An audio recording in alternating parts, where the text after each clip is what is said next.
Still Always talk. about Martin Luther King Jr. initially. Okay. Initially, Martin Luther So King. he was deep into Martin Luther King. Oh, yes, yes. So Yes. then that does that mean he wasn't into Malcolm X? Not at all. I figured that. Not at all. So when I read the book and I came home talking about Malcolm X and the Black Panthers, oh, he did not want to hear that at all. So yes.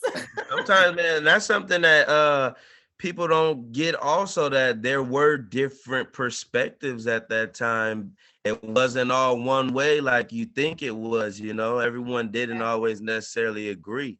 Exactly. I remember one Malcolm X speech is my favorite speech of him. He said, because most of the times their divisions come through religion and, things like that. And he said, he starts off one of the speeches saying, he said, it don't matter what religion or what like ideology or what even like your political thoughts may be. He said, they're not going to hang you because you Muslim or Christian, or they're going to hang you because you Black. That's what they're going to hang you for. He was like, so, and he said, so leave your religion at home when I'm making this, when he was talking about the Ballad of the Bullet. And then he said, if it hasn't done that much for you this far anyways, you need to leave it at home anywhere, something crazy. He said, like, but I think it's when he makes comments like that really sometimes will get under people's skin, because he'll have some real like knowledgeable things he's talking about. But and I'll tell you something, and this is what I love about history, and the differences or the conflict between Martin Luther King Jr. and Malcolm X, it didn't originate there. So early on, you had the conflict between Booker T. Washington and W.E.B. Du Bois.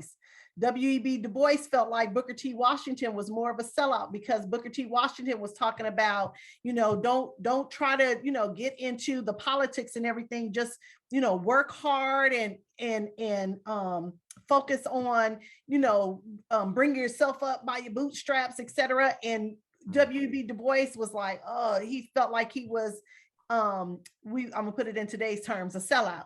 And then years down the line, you had the conflict between Marcus Garvey and W.E.B. Du Bois, where now it's flipped. Now Marcus Garvey is more, all about pro-Africa. Let's get back to that. And W.E.B. Du Bois was seen as, very bourgeoisie. And so those conflicts between, two different strong individuals, they weren't new with Martin Luther King Jr. and Malcolm X. And that's why I'm just like, I get it. You're people, but I'm a lover of history. So I understand that happens. Right. That has happened in our history. And to me, it seems like it's kind of the same kind of argument, like you mentioned, the sellout thing. Do you think it's more of one trying to be inclusive, and then one like, let's do our own thing? Which one would you think would be more suitable for you? Because sometimes that's the new saying today, I'm more of a Malcolm X or I'm more of a Martin Luther King. Well, that was a good question. Maybe I layered it too much.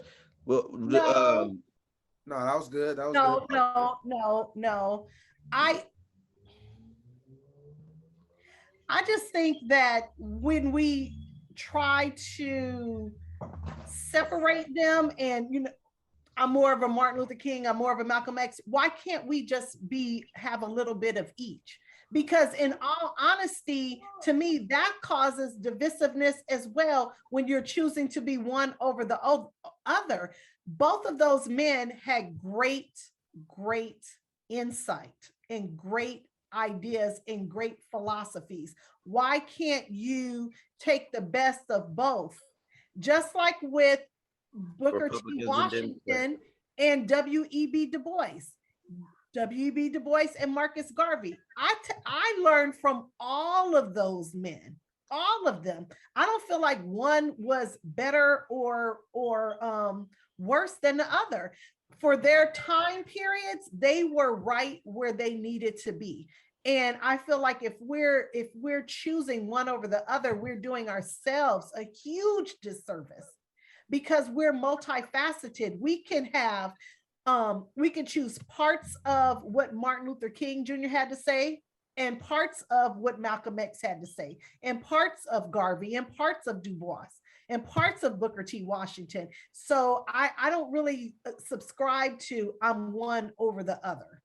And one thing too, I don't like that people also, I feel like they don't realize they look at Martin Luther King Jr. a lot of times in sound bites. You know, like when they look at his I Have a Dream speech, it's like, oh, he just had a dream that we all, you know, love each other and come together. But he even talked about that. There's a line in his speech that I love, you know, where he talks about instead of trying to, now I can't think of it. We need to make America better. You know, like how, what's his name? Trump was talking about make America great again. Martin Luther King Jr. was talking about making America better, you know, period. Like we need to, they basically promised us these things. We need to cash that check today. So if you really truly listen to his I Have a Dream speech, he really puts it out there, and he could be considered militant during that speech. So that's why I don't really, I just think that the people who are saying that are listening to them in sound bites. You got to really listen to their entire speeches and really follow their lives and understand the time period. Martin Luther King Jr. was from the South. Malcolm X was from the North. Very different places to be. Absolutely. Very, very different places to be. So I hope I answered your question. No, you did. You did. That was a really good take, man. Yeah, that was good insight. For me, I feel like you said you can't be one-sided, like in this. I didn't mean to interrupt you either. The same thing like Republican, Democrat. You know what I'm saying?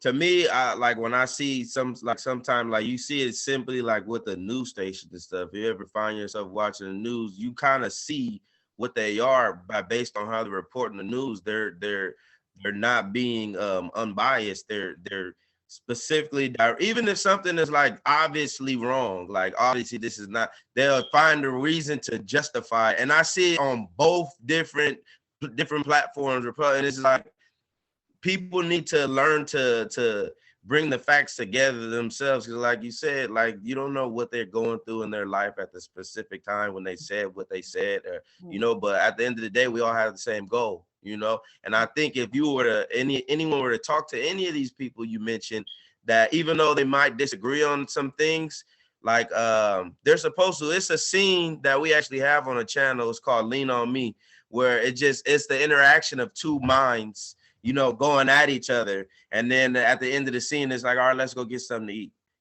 and that's important. Like, we're not supposed to, we are supposed to challenge each other and challenge ourselves. So if you are separating yourself, you are doing yourself a huge disservice.